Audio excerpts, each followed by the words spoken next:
But it has been an incredible month in the game with some notable wind droughts coming to an end. First of all, Jordan Spieth, that's right, the Golden Child, taking home the victory at the Valero Texas Open to start the month, ending a wind drought of 1,351 days. We then witnessed history at Augusta's. Hideki Matsuyama became the first Japanese male to win a major, breaking his wind drought of 1,344 days. And then on Saturday at the Lotte Championship, we witnessed Lydia Ko capture her 16th LPGA Tour win and her first in 1,084 days. And a couple of those drought busters recently spoke about the current state of their mental game. You know, I always thought, like, even in my past wins, where when you just see wins, like, sometimes you just hit a tree and when it's not going your way, it goes in the worst possible place.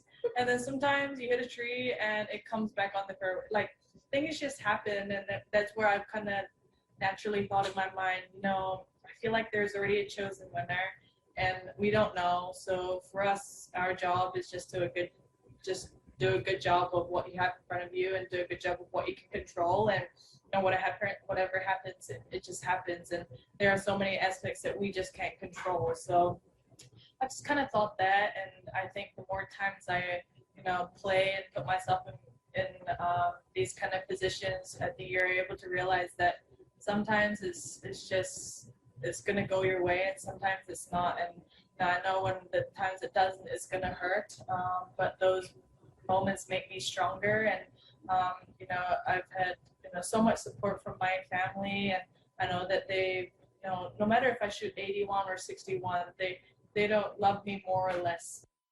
Looking back, yeah, I mean, I can say off the course, there were certainly, I felt a little like, you know, I really want this badly, and versus I really want to be back in the winner's circle versus just kind of playing and going about the season.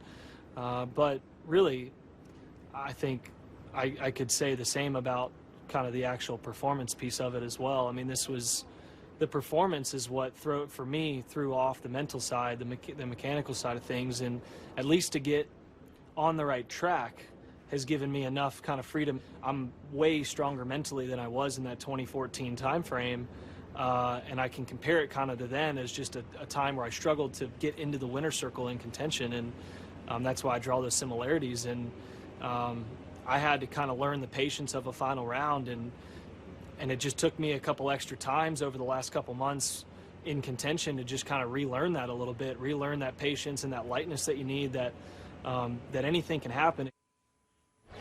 Well, it is so much about the mind. So with that, I'm delighted to welcome in sports psychologist Dr. Maurice Pickens. Thank you so much for joining us. Just give us a sense of the mental journey that these elite athletes experience when they're fighting to return after years of struggle. Right. Well, I think one of the main things, most of them have experienced a ton of success earlier.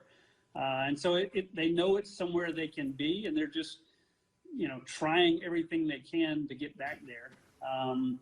And a lot of that is they've either kind of, as you know, Jordan was just talking about, they've either lost a little bit of their peace or their joy. There's something that's a little bit missing. But one of the main things they do, you know, and I was around Jordan a little bit back in the fall because he's good friends with Zach, and obviously having worked with Stewart, is all of them are great at keeping up kind of their professional work ethic. And for him, he mentioned he needed to find a little something, but so they keep up a professional work ethic, meaning they don't start searching and listening to everybody, and they stay within their teams. And, you know, they have the patience that Jordan talked about, that, hey, if I keep doing what I'm supposed to be doing, this is going to work out here pretty soon for me. Dr. Mo Jaime Diaz, there are so many factors that can cause slumps among professionals, but in your experience, what are the most common reasons? I mean, there's swing, there's life issues, there's just a million things, but is there one that's predominant in your mind among the best players? Well, I would say excluding injury, that's a definite one. Mm-hmm. But excluding injury, I would say, you know, probably just a dramatic change in the off-course situation that we may not be aware of. And it could be a child, or it could be a sick relative that we know nothing about it. But basically, usually what you see when someone is in a slump something has happened off the course. It's maybe affecting them on the course, but then they start blaming on-course things for that.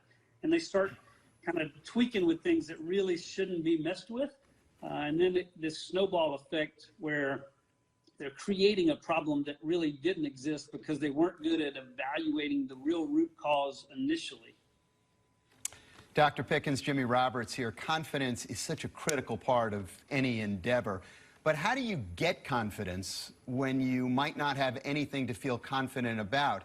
And I think about what Paul Azinger once said. He said, confidence is the craziest thing. When you've got it, you don't see that there's any way you could ever lose it. When you've lost it, you don't understand how there's any way you could ever get it back. Right. That's so true. I think the main thing with confidence is to know back when you were playing great where it came from, and make sure you're journaling and taking some notes, you're getting some videos about what you were doing, so that when things go awry, because they're going to, that you have a way to return that. I mean, one of the things that I do with my guys is if they play great, we make sure we document what their thoughts were over the ball, where their vision was and their routines, to as many details as we can get, just because we know we're likely to need it in 3 months or a year, and we have something to go back to. That can be really helpful, because you want to generate the results, but just to say be confident doesn't give an athlete something specific that they can hold on to and really trust when they're under the gun. Doctor, can you give an example from your experience of a player who dealt with a slump in the most healthy and effective way? I would probably say Zach Johnson would come to my mind. In 2007, obviously he won at Augusta, and then he won over in Atlanta. And then in 2008, he had these expectations that now I'm supposed to be a top 10 player in the world, whatever that means. And he was just trying way too hard. He was struggling. But what he went back to was, and I remember this so vividly, we were on the range in Tampa where we're going now. He was not hitting it well. We were there. Mike Bender was there as coach.